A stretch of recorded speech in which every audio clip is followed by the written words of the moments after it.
सलग 13व्या दिवशी खरातची एसआयटी चौकशी सुरू झालेली आहे। गेल्या 3 तासांपासून खरातची चौकशी केली जाते।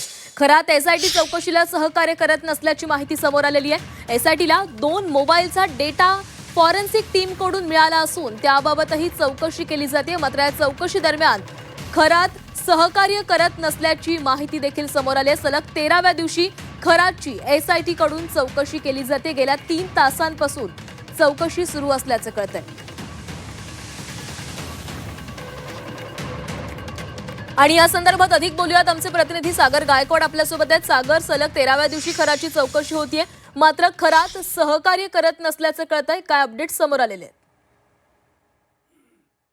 नक्कीच खरं जर बघितलं तर खरातचा एसआयटीकडून आता 13व्या दिवशी चौकशी सुरू झालेली आहे।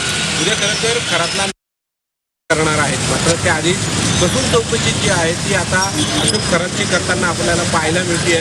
मात्र अशोक खरात जो आहे तो एसआयटीच्या पथकाला आणि तिथल्या कर्मचाऱ्यांना सहकार्य करत नसल्याची खात्रीलायक सूत्राकडून माहिती मिळते। कारण अनेक ही माहिती ज्या न्यायालयांमध्ये देण्यात आलेली होती, ज्यामध्ये खरात हा तपासामध्ये सहकार्य करत नाही असं देखील न्यायालयालाच सांगण्यात आलेलं होतं आयोगाकडून। आणि आज देखील एसआयटीकडून कसून चौकशी जी आहे ती खरातची सुरू आहे। विशेष बाब म्हणजे एसआयटीला मोबाईल डेटा फॉरेन्सिककडून टीमकडून नोंद प्राप्त झालेल्या आहेत आणि त्याबाबत देखील माहिती जी आहे ती खरातकडून घेण्याचा प्रयत्न जो आहे तो या पथकाकडून केला जातो आहे। मात्र अशोक खरात आहे तो ह्या सगळ्या तपासामध्ये सहकार्य करत नसल्याची माहिती जी आहे ती आपल्यापर्यंत पोहोचलेली आहे।